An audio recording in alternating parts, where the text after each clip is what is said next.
Hey everyone, how's it going? This is Team Envision here presenting Zome, the next parking meter. Let's go ahead and click begin since we already initialized the application, and here you can see on the next screen we have choose location, where we're going to be able to enter in the location that we want to park at. And why don't we go with a College Station Classic, Fitzwillies.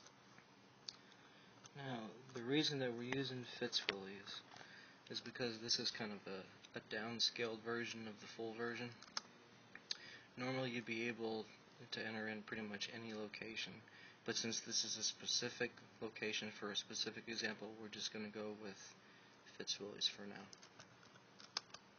So, finish typing that in.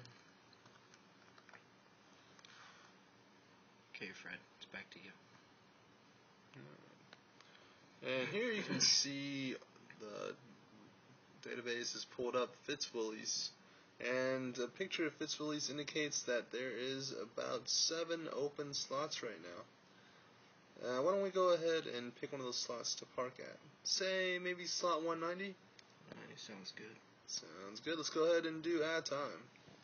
And here, let me zoom in a little bit for you guys so you can see what we're doing. Here we have parking slot number, number of owner in case anything happens to the vehicle, and duration of parking in minutes. So we're going to go ahead and do 190 for the slot number.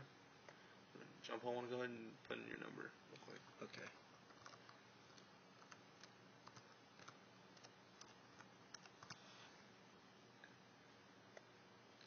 And for duration of parking, let's just do, say, an hour and 30 minutes, so 90. Sounds good.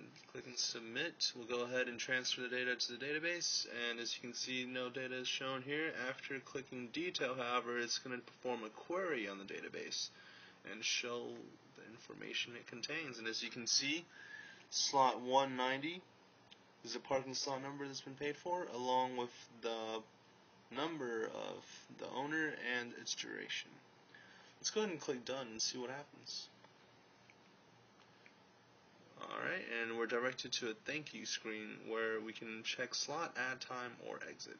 Why don't we go ahead and click add time and run through this process one more time. Let's go ahead and enter in the parking slot number. Why don't we park at slot 191 this time?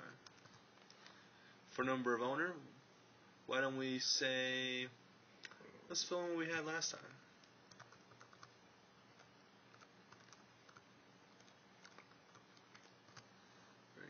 And for duration of parking in minutes, let's do 60 minutes this time. Now don't hit submit yet. Let's go ahead and click done and see what happens. As you can see, the failsafe feature checks to make sure that the data is indeed logged into the database before being able to proceed on to the next screen. Let's click submit and click detail to make sure that the database received the data correctly. As you can see, slot 191 is shown to be paid for, the owner's phone number, and its duration, 60 minutes. Let's click done and exit out the program. Oh wait, but before we do that, why don't we make sure that our slot is there? Let's click check slot to make sure that the slot is now reserved. And as you can see, the slot is now highlighted.